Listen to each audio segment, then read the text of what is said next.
I'm very passionate and active advocate for digital twins for our built assets. I've been authoring several publications on this topic, one of which I will use at the base of the discussion today. I lecture in various universities around the world. I'll let you guess on what topic. And yes, in the last few years, I also gained this very fancy title of Global Digital Twin Influencers, which does come with a lot of perks, which I will be happy to talk to you over coffee. But let's get down to business and the topic of today. I came all the way here from Australia. And I'm sure all of you know what Australia is, but probably what some of you don't know is that Australia is actually one of the few governments around the world that is currently embracing and mandating digital twins for our built assets. In particular, the state of New South Wales has been building the New South Wales Spatial Digital Twin and the Digital Twin for Sydney for a few years now. And the state of Victoria, where I live, is currently spending over 35 million Australian dollars to build the digital twin Victoria. So there is certainly a lot of excitement in the region on the opportunities and benefits that digital twin can bring to society. Only a few weeks ago, I had the opportunity to chair the biggest conference in the Southern Hemisphere dedicated to digital twins. And with over 75 international speakers, it was a wonderful opportunity for everyone in the regions to come together and discuss this very important topic that now is, impacting our everyday today work. And in fact, all the latest, digital twin, or the standards, mention digital twins for our built assets, according to ISO 1950. So, what does that mean, for us? So I can certainly see some similarities between, the Australian and Middle East landscape.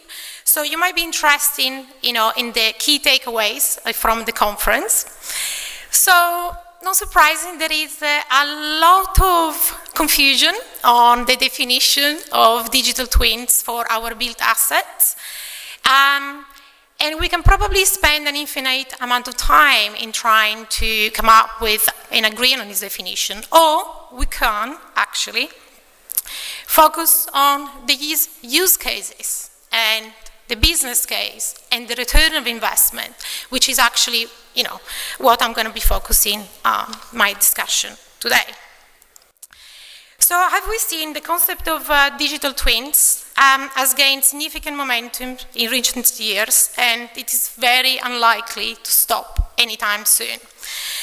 So we heard about, what is the purpose of our digital twin, our digital representation? The primary purpose is to gain valuable insights to improve the operation and management of our built assets. And you will find that the majority of the publications on this topic is actually for the benefits of the OPEC phase. But what does it mean for the earlier stage of the construction life cycle? So to shed some light on these early stages, a few months ago, we published this white paper with the Royal Institute of Chartered Surveyors to share some perspective for professionals and stakeholders working in the early phases of the construction life cycle. And you can download your copy using the QR code. So in terms of identifying use cases and building the business case for digital twins, there are a few tools in the publication that you might find useful. So in the second chapter, you find a very useful table showing how the data, information management process effectively contribute to developing, deploying, using, and updating a digital twin through the use of technology, processes, practices, types of data, and in the context of the life cycle stages. Now here, there was so much debate on this, and this is actually our outcome. BIM is not a must-have for digital twins, but there is no doubt that it represents an efficient mechanism for creating an accurate and high-value virtual representation And organizations with very good BIM practices and effective usage of structured data and reasonable, mature information management processes will have no doubt, easier life in adopting digital twins. I also would like to highlight a great table which I couldn't fit on the slide, which shows the typical scenarios of digital twin applications from the design phase to the handover phase. And based on the type of assets and the life cycle stages. Certainly it's not an exhaustive table, but it's a great starting point to help you to assess if a digital twin is useful or not, and if you should consider it or not. Because in fact, it is all about the business case and the use case that you are trying to achieve. So for this purpose, we reference a very simple process that you can go through to answer the most basic questions if the digital twin can help you to address any of the business challenges that when I get approached for various implementations of strategies on digital twins, I always get asked, so why? What do you want to do with your digital representation of your digital twin? And it's actually fascinating that often the question is, I don't know, the tender says so, executive asks me, my boss asks me. So it's very important that before you even start, you ask the questions on why and what and how and what you're really trying to achieve. Then if you think that the digital twin can provide value, which is more than actually what it costs, then yes, the digital twin can help you. So to describe this very important concept, I would like to make reference to, one of my articles. I ran a column on acbusiness.com out of the Nordics, where I mostly write thought-provoking articles, often making fun of the reality of working in this digital twin space. So our asset data is the elephant in the room that everybody is so uncomfortable to talk about. The circus ring is our construction life cycle, and as we said, during the life cycle we exchange a very large amount of data. However, there is just only enough data that can be collected, created, maintained, and analyzed throughout the life cycle sustainably. Producing just enough of what we need and structuring appropriately will underpin the successful creation, operations, and more efficient use of our built asset throughout their lifetime. I strongly believe that the most challenging task that we have as a construction professionals, trying to implement, leveraging digital twins for a built asset is keeping the weight off the elephant.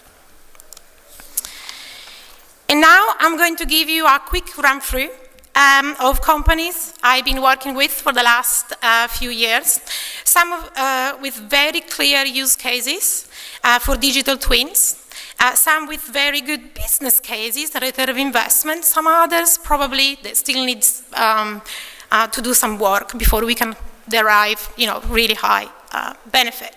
In 2020, in the middle of lockdown, I had the opportunity not only to get out of the house, but to work with a startup called Wanomia, based out of Melbourne. And this is personally one of the few examples that I came across of implementation of digital twins during the construction life cycle.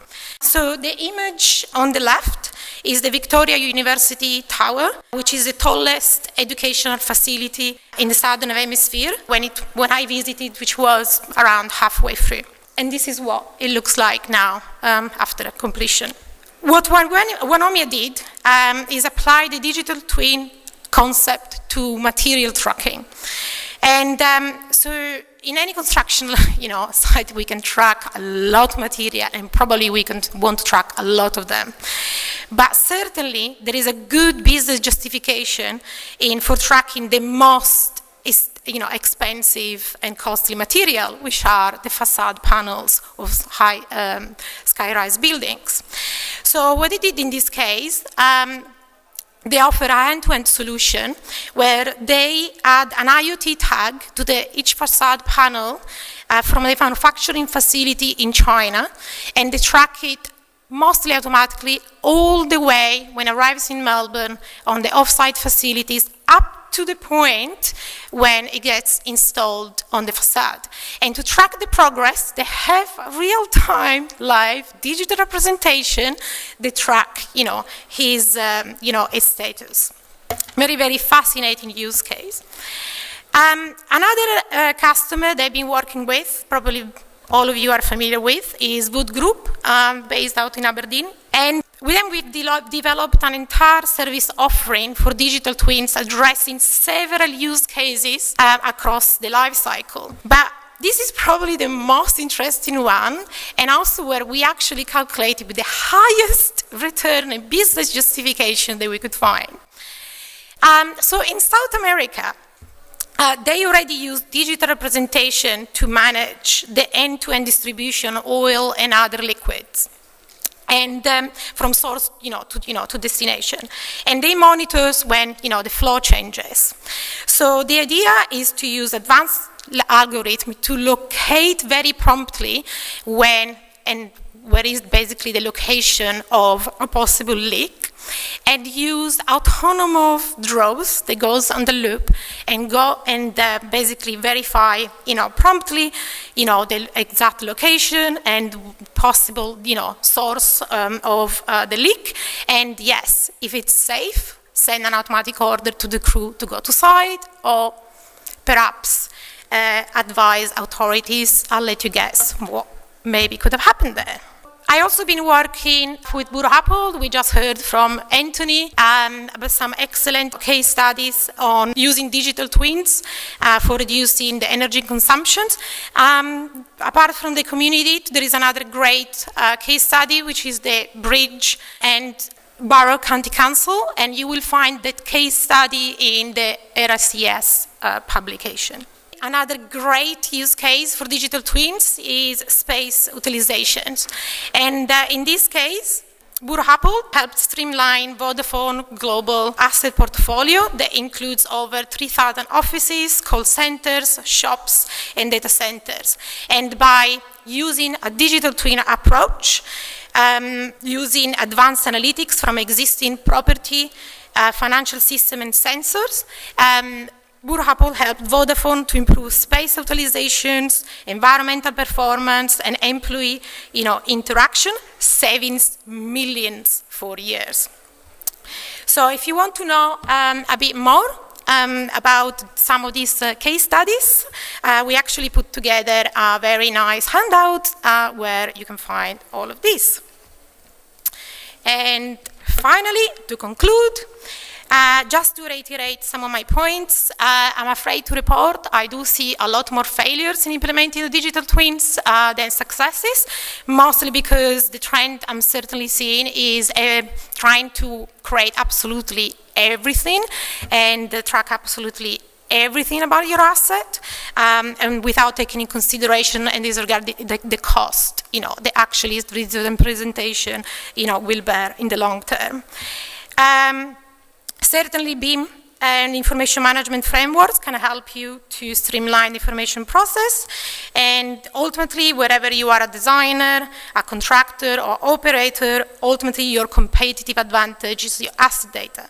So identify the use case and build your business case appropriately for your digital twins can really make the difference.